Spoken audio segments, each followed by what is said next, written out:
Howdy folks, this is Rampage Reviews Smackdown Live for August 30th, 2016. Come on and fight back, we're starting over again. So Smackdown was a weird show this week. There were some parts I liked, some parts I didn't like. I feel like for the last few weeks there's been a lot of uncertainty in the air when it comes to wrestling. You don't quite know what's going to happen. And I felt like Smackdown lost out on that a bit this week. We'll get more to that as we go through the show. But however, we start with a recap of just that, the what the hell's going on moment. From Talking Smack last week, we go into the Miz clip of him basically running down Daniel Bryan, because Daniel Bryan calls him a coward. And he goes, you know what?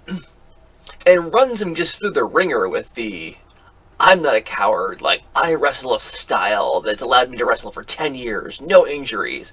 Like, that's what it's all about. It's out there and wrestling night in and night out, and that's what he does best. And where are you, Daniel Bryan?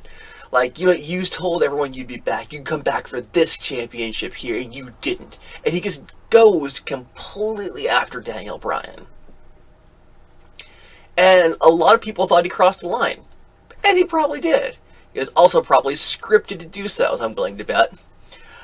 Because, you know what? If it wasn't scripted, it wouldn't wind up on WWE TV, because they would fill his shoes with somebody else. And after all this time, The Miz is not going to go out like that. But they cut from that to Daniel Bryan and Shane McMahon backstage, and with Shane McMahon basically agreeing with The Miz on a lot of it, and being like, hey, you know what?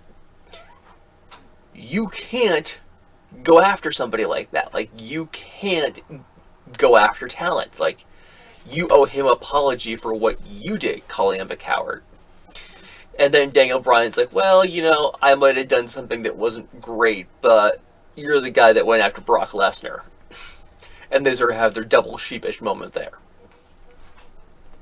From there, with The Miz coming out, The Miz cuts an amazing promo, super intense, about like how he's been there for 10 years, how he's the guy that when they need someone, he's there to fill the void, he's there to put in the match they need, he's there to do the red carpet, he's there for every single thing that WWE needs. He's always been there and does whatever they ask of him, whether it's wrestle at WrestleMania or put on a chicken suit.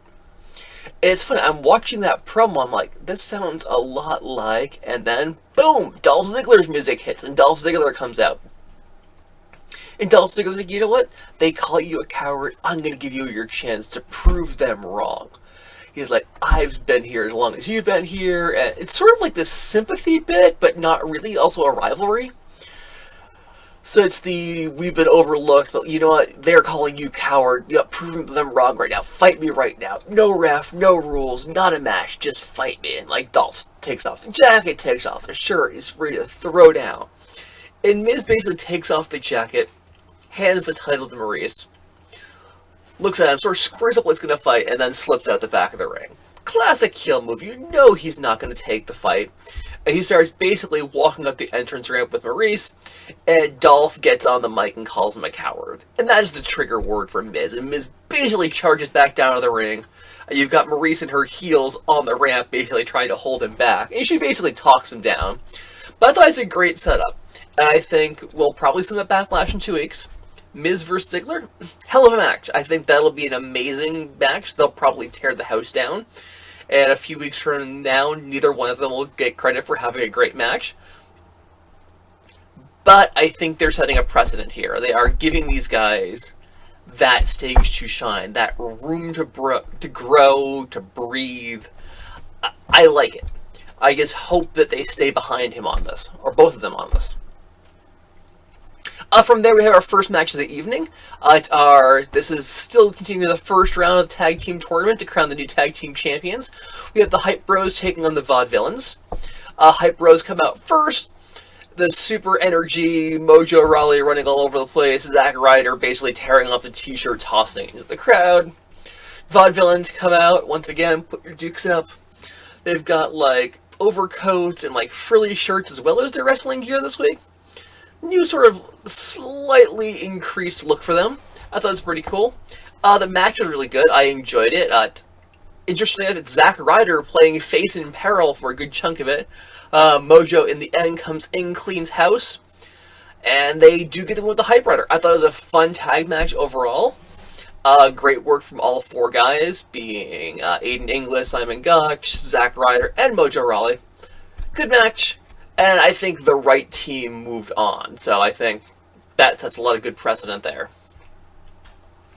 Then we get what a lot of people hated, but I thought was one of the highlights of the evening for me, is AJ Styles walking around backstage with the John Cena headband, introducing himself as the face that runs the place, AJ Styles.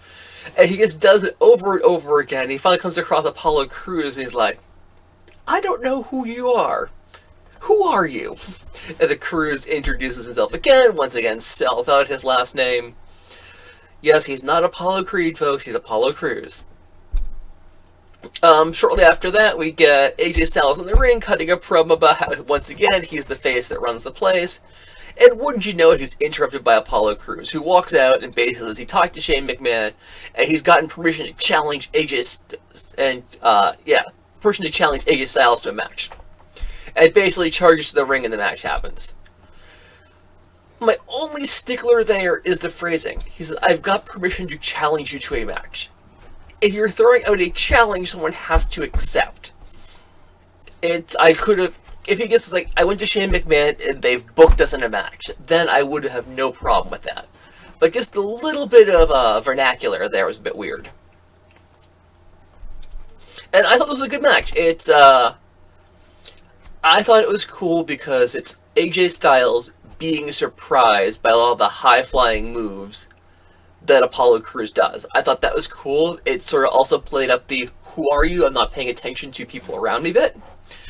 In the end, Styles does get the win with the phenomenal forearm. He had something new this week, I think.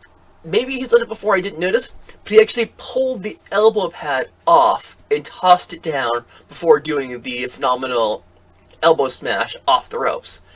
And for me, that's a key part in what makes a finisher awesome, is that signal that it's coming. It's the kick to the gut before Austin does the stunner. It's The Rock grabbing them and then looking at them for a moment before hitting the rock bottom. It's Shawn Michaels tuning up the band. The list goes on and on. But having that signal that you're about to hit a finisher is crucial. I think adding that little elbow pad flare just is the icing on the cake there. From there we have, again, something that some people seem to dislike. I really liked. Renee Young has a sit-down interview with Heath Slater in his trailer with his wife. It's amazing. It's a wood panel trailer. The hors d'oeuvres are a hot dog sliced in 3 pieces, saltine crackers, and a can of Cheese Whiz. Rhino's there. Doesn't say anything for the entire promo. He's sitting there in, I think he's wearing jeans, wearing a plaid shirt with the arms torn off. And he just sitting there basically staring at Renee Young the entire time, eating crackers with Cheese Whiz, staring at her. And it's just Heath Slater going through the motions of why he needs a job, why he should be with Smackdown, the problems he's had in the past, how he's hit it off with the Rhino, and they're going to do good things together. And they put lots of little things in there. It's like, you know what? I would introduce you to my kids. It's like, oh, are your kids at school? Oh, no. They're out back collecting cans and bottles. Poor Heath Slater's kids. It also offers to show them the above-ground pool, except that's when the neighbors peel out of the driveway, and he goes out to yell at them with his wife, so therefore Renee Young gets nothing, and she's left sitting there with Rhino, who's sort of eating crackers and gives her the sort of Game of Thrones barbarian look. I thought it was amazing. Renee Young did the entire promo completely straight-faced. It wasn't condescending at all, even though all of the story, the situation, everything led itself to be, very tongue-in-cheek. She delivered it deadpan, which is perfect. From there we have Bray Wyatt comes out, cuts a promo about Randy Orton. And it's lots of him talking about Orton's now shown a sign of weakness. He walked in there afraid of nothing. Now he knows what fear is. If the voices are truly there and they're listening to him, I hope he'll hear my challenge. I hope he'll accept. I want to fight him at Backlash. He doesn't say I want to fight him, but he basically lays out a challenge for Backlash. And he basically does the, I'm the hunter now, and I will cut the head off of the serpent. Which I think this entire feud is done so Bray Wyatt can use the phrase to cut the head off of the serpent. Orton comes out, gets up in Bray Wyatt's face, basically accepts the challenge, says, I am the hunter, you don't know what you're getting yourself into, but this will go down. Bray Wyatt essentially laughs, and then the lights go out. And that ends the segment.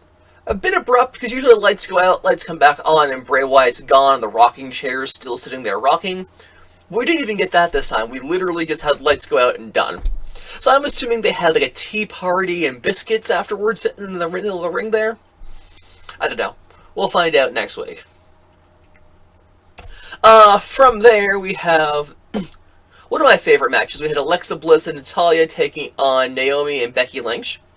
I am really enjoying the women's division. I know it's small on Smackdown, but these ladies are busting their butts out there.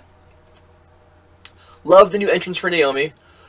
Different ring gear this time, slightly different entrance. I know they're still tweaking it as they go, but I'm really digging what she's doing. Becky Lynch always has an amazing entrance. I love the toss of the hat now with the steam. It's super cool.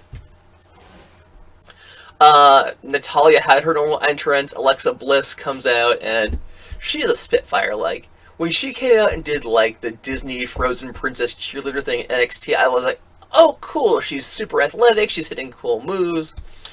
And then she turned heel, and I'm like, oh god, you're scary. Like, I don't know how she flipped that switch, but my god, she is terrifying. And I'm super digging the work that she's doing. I thought this was a good back and forth match. In the end, we also had Nikki Bella on commentary, and missing only one person from the current women's division being Carmella. I predicted early on that she's probably going to show up and attack Nikki Bella, which she does do, which causes a distraction, which allows Alexa Bliss to roll up Becky Lynch with a handful of tights and get the pinfall. I like this. No one's really gotten an upper hand against anybody else in the past few weeks. Well, except for Carmella. Carmella keeps coming out consistently on top. But overall, they're keeping everyone pretty on level, so you're not quite sure who's going to get the title. I'm still going to go with Becky Lynch for my prediction on that. After that, we go to the match that they've been talking about for a week now. We have Rhino and Slater taking on Mosh and Thrasher of the Headbangers. Yes, it's been 16 years since they've been seen in the ring, and they are back. And I didn't know what to expect from them. I didn't know if they'd been wrestling at all in the meantime. They seemed to be pretty, aware of themselves in the ring. They knew what they were doing. They hit a few interesting moves. They both hit top rope moves. One had a dive, sort of the outside, and they had a tandem move as well. In the end, Slater does make the tag to Rhino. Rhino hits the gore, and they do advance. I don't know if we'll see more of the Headbangers or not. I don't know if there's room in the SmackDown roster for them regularly. But I think they are a cool attraction to bring out from time to time. From there, we get our main event. We have Baron Corbin taking on Dean Ambrose. I think the title was even on the line for this one because they kept making a point out of Dean Ambrose being a fighting champion. Maybe it wasn't. But in the end, it's like, okay, well, Baron Corbin's not going to win this one. But Dean built him up pretty well. He sold all of Baron Corbin's moves really well, put Baron Corbin over as a monster, but Ambrose basically keeps coming back for more. During the match, we did AJ Styles on commentary. At the end, AJ Styles gets up in Baron Corbin's face. Yeah, get him, get him, get him. And Corbin turned to don't you tell me what to do. At which point, Dean Ambrose hits him from behind, which he collides with AJ Styles, and they all get tangled up in a ball. They get back in the ring. They're dodging moves. Baron basically evades the dirty deeds. At which point, AJ Styles is up on the apron. He goes to basically do the jump kick to Dean Ambrose. Ambrose ducks. He hits Baron Corbin. Corbin wins by DQ. But it's really sort of a no contest kind of thing. Post-match, AJ Styles goes for the phenomenal forearm. But Dean Ambrose basically nudges the ropes and crotches him on the ropes. And you've got AJ Styles sitting there basically hollering in pain. Holding the goods, holding onto the rope. And Dean Ambrose essentially just sit there basically like tap, tap, tap on the chest. Like, yep, good there. Shaking the rope a bit, watching him hoot and holler. Basically posing with an arm around him. Typical sort of wacky Dean Ambrose stuff, which I thought we sort of got away from, but who knows. Overall, it was some good wrestling. It was a decent show overall.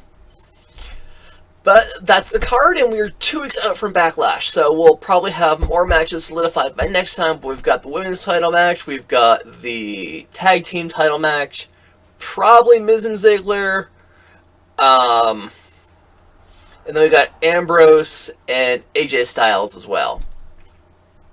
Well, that's this week's review of Smackdown. Hopefully you enjoyed this video. Please like, please subscribe, please share it on social media. Use the little hashtag right there, Rampage Reviews. Have any questions or suggestions, please leave them in the comments down below. And we'll see you next time.